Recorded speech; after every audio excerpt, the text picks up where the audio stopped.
launch now. So call and order a new Roma herb crust pizza, only from Domino's and only for a limited time.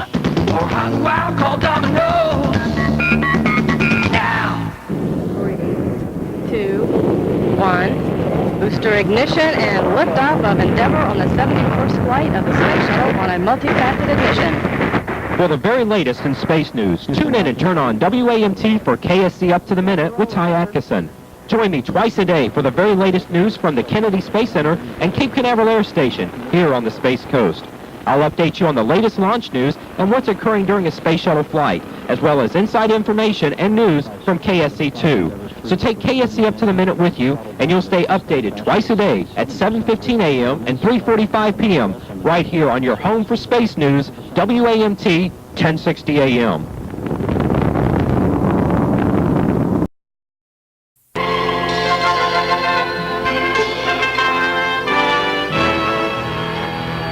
Space Launch News.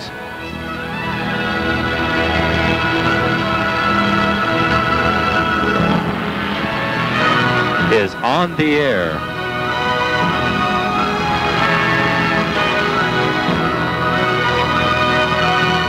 Up to the minute.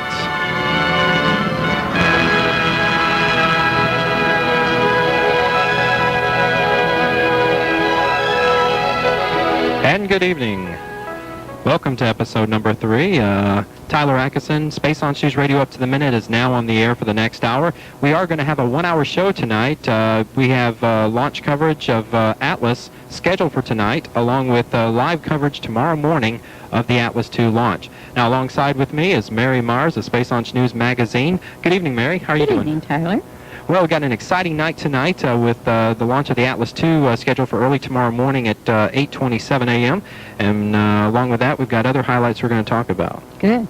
Let's go. Okay. Let's launch. Mary Myers, of course, is editor and publisher of SpaceLaunch News Magazine. And Mary, thought we'd start off a little bit about the magazine and how did it get started, and what's the great interest in it? Well, the great interest for me is curiosity. I love learning by doing, and the best way I knew to teach myself about space was doing something about it. So therefore, I do research, and I have a lot of other people who do a great deal of research for me and write about space and introduce it to people in a entertaining fashion. That's where we began, because we feel that most of the tourists who come down here or call and ask us for the issues are not aware of the space program, and they really don't want the high-tech information. Very nice. Well, thanks, Mary. Mary, you're listening to SpaceLaunch News Radio Up to the Minute. Tyler Atkeison along with Mary Myers, editor and publisher of SpaceLaunch News Magazine. And we're on the air for the next 45 minutes, an abbreviated episode tonight. We want to include some more programming that we've gotten some interest in here at WAMT. So, but we will be back on 2 hours next week and fully for the rest of the season as we bring you the very latest. Definitely, as we bring you the very latest, just think of this as your radio internet for the space program. Now, I just want to recap a few news items and bring you up to date on what's been happening during the past week. This past Friday and Saturday, of course, we had the Gemini Spaceview Park groundbreaking ceremony. This was with the Gemini program, and Tom Mariani, the Titusville mayor, along with Cal Fowler, from the Space Walk of Fame Foundation, were on hand to basically do the groundbreaking ceremony for the Gemini Space Walk of Fame.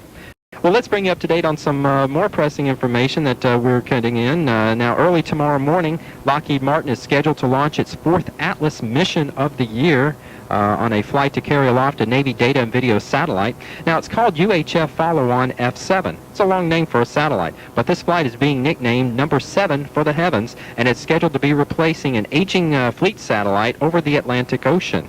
It'll spend about 3 months after launch being certified and ready. It'll go through a few burns and maneuvers to place it from the Pacific Ocean over to the Atlantic Ocean. Now, liftoff is still on track for tomorrow morning, Thursday at 8:27 a.m. Eastern Time here from Cape Canaveral Air Station, and that launch window lasts about 2 hours. Now, currently the weather outlook is good, as Air Force weather is indicating a 70% chance for go for launch. In fact, I spoke with them earlier this afternoon. In fact, they would recommend indicating an 80% chance go for launch. Now, it's primarily based on a little bit of cloud cover due to weather. That's why we don't have the full 100% go. Now, also, the Air Force says liftoff late in the window may be less likely due to clouds in that area. Now, this will be the 101st Atlas Centaur launch here from Cape Canaveral Air Station. Now, the satellite arrived here at Cape Canaveral Air Station on May 9th and was placed atop the Atlas II on about May 14th. Again, launch of the Atlas II with the UHF F7 is set for tomorrow morning at 8:27 a.m., and you want to keep it here to WAMT 1060 early tomorrow morning. We'll be going on the air, bringing you live launch coverage about 7:30 a.m., and we'll lead you right up to the liftoff at scheduled right now at 8:27. That's the opening of the 2-hour window. Now, over at Kennedy Space Center, the orbiter Atlantis is in the vehicle assembly building, awaiting to be mated to a fresh set of SRBs and external tank. Mission managers earlier this week from across NASA have set September 12th at 6:26 a.m. as the tentative date for the launch of mission STS-79 and the orbiter Atlantis. Now, a few upcoming events for Atlantis to get it on track for launch on September 12th. It'll be rolled out to its Seaside Launch Pad 39A, and that's slated for August 20th. The Terminal Countdown Demonstration Test, or TCDT, with the STS-79 flight crew is set to occur on both August 28th and 29th. Now, once launched, Atlantis will redock with Russia's outpost in space called the Mir Space Station. And we'll keep you updated on how things progress with that launch of Atlantis. Again, we're following the mission of Atlas II, which is set for launch. Everything looks good for tomorrow morning at 8:27 a.m. Well, again, I'm Tyler Atkeison, along with Mary Myers, and this is Space Launch News Radio Up to the Minute. Stay tuned. We're going to take a quick break, but we'll be right back to bring you the very latest and some more information. In fact, Barbara Eden was in town. We'll talk a little bit about that right here on WAMT 1060 a.m. The 1996 Atlantic hurricane season is in full swing, and 1060 WAMT wants you to stay informed on the latest developments in the tropics. You can monitor the progress of these storms with a WAMT hurricane tracking chart available at our MIM studios. If a hurricane should threaten Brevard, WAMT 643344. Yeah. And nice article where basically talked about how the SRBs were recovered, what the process is, and how things basically operate on the two recovery ships, Liberty Star and Freedom Star, that leave Port Canaveral about 24 hours before the shuttle launches, and then come back with each one carrying one SRB towed alongside the ship. And it's brought back here to Port Canaveral, goes through the locks, and then up to Cape Canaveral Air Station where the SRBs are offloaded. And once they were offloaded, they were checked out, inspected, and washed prior to their shipment to Utah, is where we discovered this bad putty and little bit of soot from the burn collecting around the insulation and what we call a J-seal or a J-flap in that insulation that helps kind of use as a vector to collect hot gases, and that's where we discovered the problem with the set of SRBs on 78. Well, the issue that I wrote about had to do with the solids, in particular for Endeavour on STS-77 that we launched back in May. And I thought it was a nice article. Plus, we were able to throw some photos in, along with Pete Galturi had a nice photo, and I had a nice photo that ran into it also. And the article turned out well. Would you autograph it for anyone who sends in for the issue and tells us about you? I don't know about that. We'll see. I thought it was pretty interesting when you said about the magnets. Explain that. Well, the magnets are pretty much navigational units to help either locate the SRBs and keep them in such a to let the engineers on board the ships know, okay, we got the nose pointed up, okay, that looks good. They're not down in the bottom of the ocean. They made it, and they're right on the ocean where we can go and recover them. That's pretty much their navigational units. Where are they mounted? And they're mounted on both the upwards to the top of the SRB and down towards the lower frustrum, so to speak, of the SRB. So those are removed once they get back to the locks here at Port Canaveral. It takes a few minutes to remove, and then the SRBs are back on their way up, going up the Banana River. Very interesting. It's a very interesting operation. In fact, had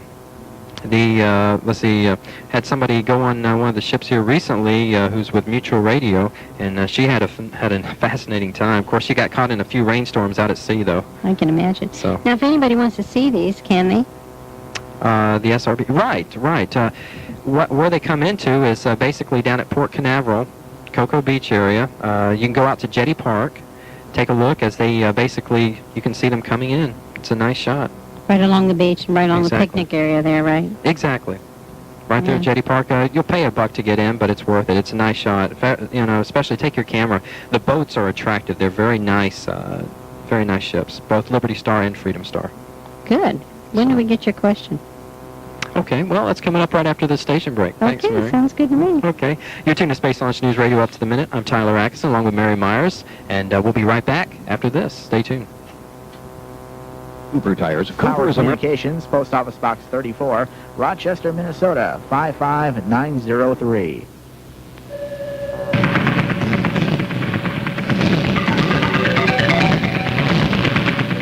We are listening to WAMT Titusville.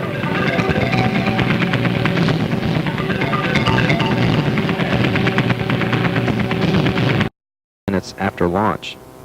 So we'll keep you, we'll bring you another update as things progress, but right now, you know, all you can say is everything's looking good for launch tomorrow morning. We wish them all luck. Yes, yes. Lockheed Martin is set to launch the 4th Atlas this year. Okay, now something else of interest we want to kind of bring up for another minute here. Somebody special was in town. In fact, we had several celebrities, so to speak, in town during this from this past weekend into yesterday. On Friday and Saturday, we had Thomas Stafford, former Gemini and Apollo astronaut, in town. Of course, his last flight was aboard the Apollo Soyuz 21 years ago this month, where it was the first docking between two international countries, Russia and the U.S., and it was a major breakthrough. In fact, they docked 2 or 3 times total during that mission of Apollo Soyuz in 1975. So Thomas Stafford was in town. After following him on Monday, we had former Skylab 2 astronaut Alan Bean. Alan Bean was at Kennedy Space Center Visitor Center signing posters. Now, these posters are kind of expensive, $30 $30 a poster. But we have a poster here. Of course, it's not for him. But leading on Alan Bean, we want to bring up a question. And if we'll take the first caller, go ahead and take the first caller. See what we can find out here on this first giveaway here of the show. You're going to enjoy this poster. It's beautiful. Exactly. Now, Alan Bean flew another mission.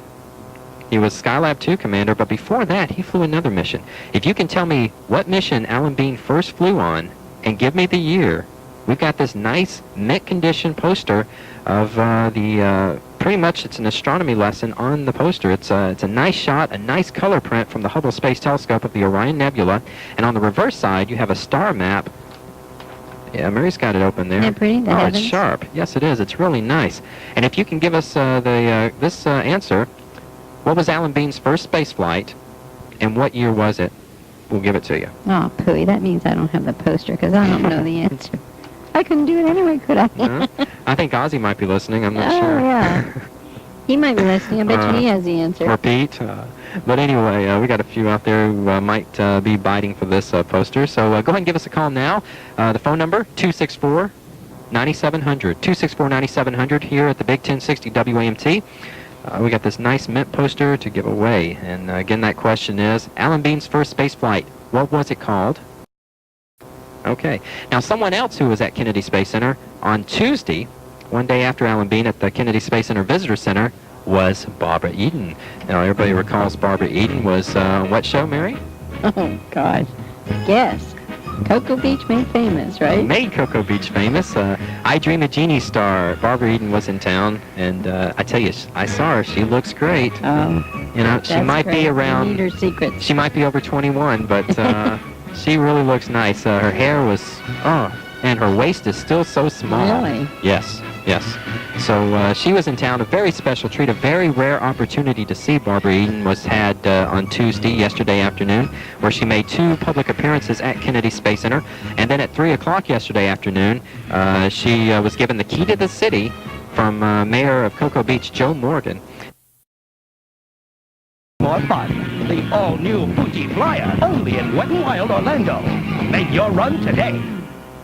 A brand new, fresh perspective on the American space program has finally arrived on the Space Coast. It's Space Launch News Radio, up to the minute.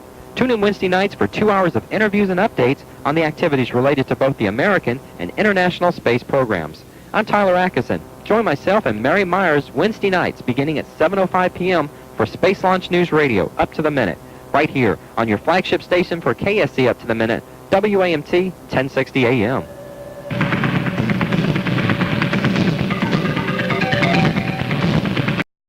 They went ahead and said, yes, let's proceed towards September 12th at 6:26 a.m. for launch. Atlantis on STS-79. Of course, Atlantis was down for a few weeks because of problems with bad putty, a bad adhesive in the insulation inside the SRB joint casings there. So that's basically kept us down in the shuttle program for 6 extra weeks. Again, launch is